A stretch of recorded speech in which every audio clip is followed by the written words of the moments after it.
नमस्कार। प्रसंगस में आप सभी का स्वागत है। प्रसंगस में सबसे पहले बात करेंगे हम अमरनाथ यात्रा की। बाबा अमरनाथ की यात्रा करने को लिए जब पंजीयन का समय आता है, पंजीयन के समय से पहले जब शिव भक्तों में एक बड़ा उत्साह रहता है कि हमें इस बार वहाँ पहुँचना है, उनके दर्शन करने हैं बाबा के। तो इसी को लेकर के आज वह समय आ गया जब अमरनाथ यात्रा का पहला जत्था आज रवाना हो गया। जम्मू से कश्मीर के लिए ये रवाना हुआ है अभी, और बालटाल अनंतनाग बेस कैंप में आज रात को रुकेंगे।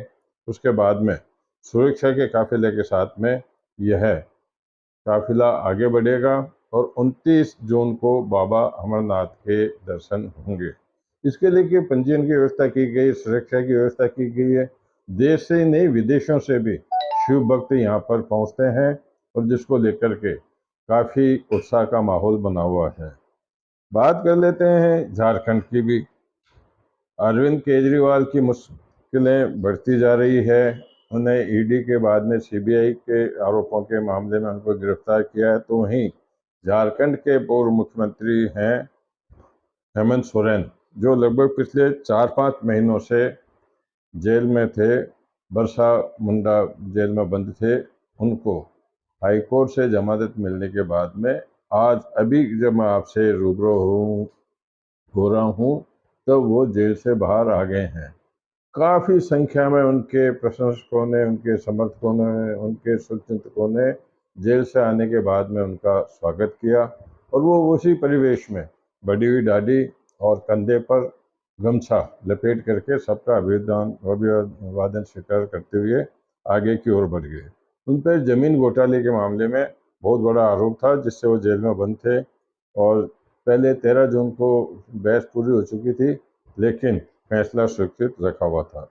बात करते हैं जयपुर में अतिक्रमण हटाने का अभियान, विकास कार्य के लिए अतिक्रमण हटाने का अभियान लगातार जारी है, जिसमें मुख्यमंत्री भजनलाल शर्मा के जो प्रतिद्वंदी रहे थे विधायक के चुनाव में, पुष्पेंद्र भारद्वाज, उनका भी कुछ हिस्सा सांगानेर के मुख्य सड़क के टच करता था, उसको भी आज ध्वस्त कर दिया गया। बात कर लेते हैं जब ध्वस्त करने की, तो दिल्ली एनसीआर में भी जबरदस्त भारी बारिश चल रही है सुबह से, जहां सड़कों पर लबालब पानी भरा हुआ है और लोगों का आवागमन भी काफ़ी प्रभावित हो रहा है। दरअसल में अब इस पे भी राजनीति शुरू हो गई है।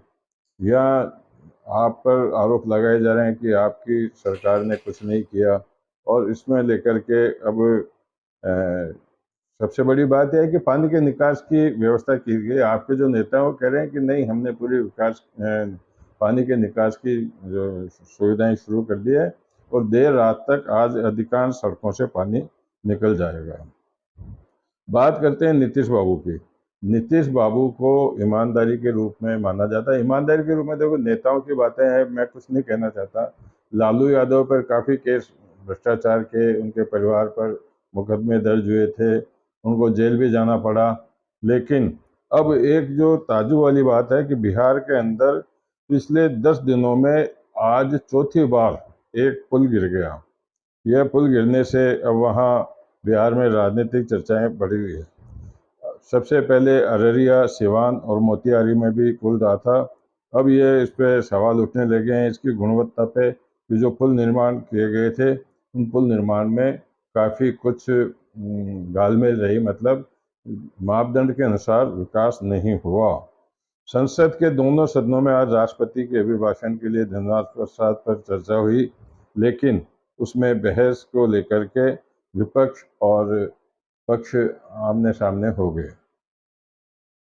ओम बिरला को पिछले 5 सालों में माना जाता है कि वो एक अच्छे स्पीकर के, एक कुशल स्पीकर के रूप में है, तो वो मुस्कुराते हुए विपक्ष वालों को, विशेष रूप से राहुल गांधी को इंगित कर, राहुल गांधी ने कहा मेरे को बोलने नहीं दिया जा रहा, मेरा माइक बंद कर दिया गया, तो उन्होंने कहा नहीं, हंसते हुए बोले उन्होंने कि आपको मैं पूरा समय दूंगा, आप वरिष्ठ नेता हैं, आप उन पे चर्चा कीजिए जो राष्ट्रपति के अभिभाषण के मामले में आप चर्चा कर सकते हैं। लेकिन विपक्ष चाहता था कि सबसे पहले नीट पर चर्चा हो।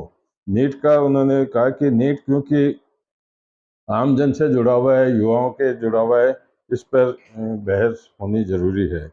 लेकिन अब सोमवार तक के लिए संसद स्थगित कर दी गई। तो ये परंपरा चलती रहती है और चलेगी भी, इसको कोई रोक भी नहीं सकता। तो कुल मिलाकर के बात हुई, लेकिन राहुल गांधी जब से नेता विपक्ष बने तब काफ़ी गंभीर मुद्रा में नजर आ रहे हैं। आज उन्होंने यहाँ चाय पर, मतलब संसद भवन में, जो अपने इंडिया गठबंधन के सांसद थे उनसे चाय पर लगभग 2 घंटे तक उन्होंने चर्चा की और एक दूसरों की उन्होंने कुशल क्षेम भी पूछी, जानकारी भी ली और कहा कि अब उनको कैसा महसूस हो रहा है। तो ये बात होगी। अब इसी तरह से नीतीश बाबू भी सुना जाता है कि आज दिल्ली आएंगे अपने समर्थकों के साथ में, जहां वे एक बहुत बड़ी मीटिंग करने वाले हैं। वो मीटिंग का क्या एजेंडा है और किससे मिलने की बात है ये अभी नहीं कहा जा सकता, लेकिन ये चर्चा ज़बरदस्त चल रही है।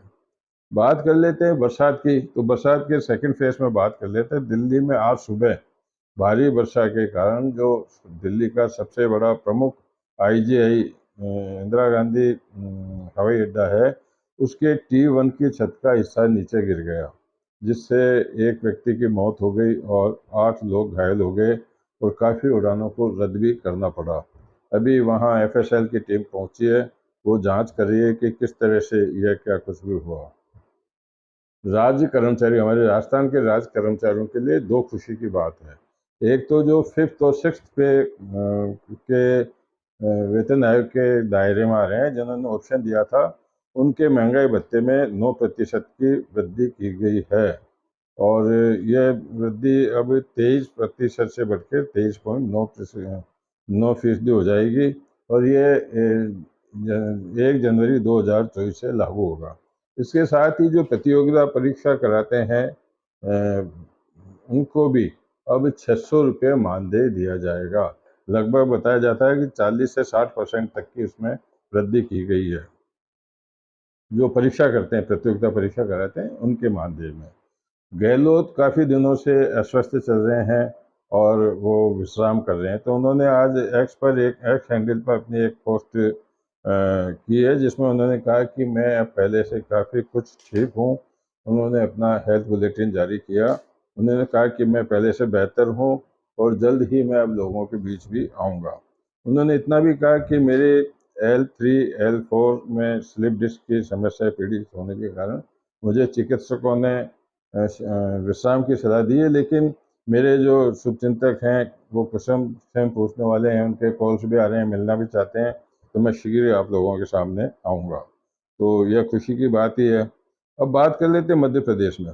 जैसे मोहन यादव हैं, काफ़ी कुछ निर्णय ले रहे हैं। जिस दिन बने जब से उन्होंने निर्णय लेना चालू कर दिया, उन्होंने अब एक फैसला लिया है जिसके तहत वहाँ जो सरकारी कार्यालय हैं वो अब 10 बजे से शाम को 6 बजे तक खुला करेंगे। उन्होंने एक आदेश जारी कर दिया है, सरकारी ऑफिसों का समय बदल दिया है। जिलों के रिव्यू करने की बात पर आज गंगापुर के विधायक हैं रामकेश मीणा, वो काफ़ी गंभीर नजर आए, गुस्से में नजर आए। उन्होंने स्पष्ट रूप से कहा कि गंगापुर जिले में कोई छेड़छाड़ की गई तो वो ईंट से ईंट बजा देंगे। उन्होंने खुली चुनौती दे दी कि इसके अंदर किसी भी तरह का कोई समझौता नहीं किया जाएगा। अब महाराष्ट्र में भी कोई चुनाव की समय नज़दीक आ रहा है, तो वो भी अब शिवराज चौहान की तर्ज पर लाडली बहन, वहाँ पर एकनाथ शिंदे की जो सरकार है, उन्होंने बजट की घोषणा की है, उसमें मध्य प्रदेश के मुख्यमंत्री शिवराज सिंह चौहान की तर्ज पर लाडली बहना के तहत 1500 रुपये महिलाओं के खाते में प्रति माह देने की बात कही है। साथ ही सबसे बड़ी बात है, जो युवा हैं उनको अप्रेंटिसशिप के तहत 10,000 रुपये माह दिए जाएंगे और 10 लाख जो युवाओं को ये अप्रेंटिसशिप का अवसर मिलेगा। किसानों को फ्री बिजली मिलेगी, नई बात नहीं है, जिसका लाभ 50 लाख किसानों को मिलेगा। लड़कियों को मुफ्त शिक्षा मिलेगी और जिस परिवार में 5 से ज़्यादा सदस्य हैं, उस परिवार के उस परिवार में 3 सिलेंडर गैस सिलेंडर, घर का खाना बनाने के सिलेंडर मुफ्त दिए जाएंगे। तो अब चुनाव है, तो चुनाव में तो जब सब ने किया है तो वो पीछे क्यों रहेंगे। तो बात कर लेते हैं कि क्योंकि अब ये चुनाव में जो कुछ करना पड़ता है वो करना ही पड़ेगा, और अब ये परंपरा बन गई है। इस परंपरा का जो है निर्वाह सभी कर रहे हैं, और मतदाताओं को प्रलोभित करने के लिए ऐसा सब कुछ किया जाता है। देखने वाली बात ये होगी कि चुनाव की घोषणा कब होती है, चुनाव कब होते हैं। और अब मध्य प्रदेश, राजस्थान में भी बजट आने वाला है, केंद्र में भी बजट आने वाला है। पिछले बजट में, क्योंकि पिछला बजट चुनावी बजट था, अब 5 साल का आ गया विकास का बजट होगा, तो क्या कुछ नई बातें आएंगी, वो देखने वाली बात होगी। लेकिन इन सब चर्चाओं के साथ में आज के प्रसंग बस को यहीं विराम देते हैं। कल फिर नई चर्चाओं के साथ में आपके सामने उपस्थित होऊंगा। तब तक के लिए नमस्कार।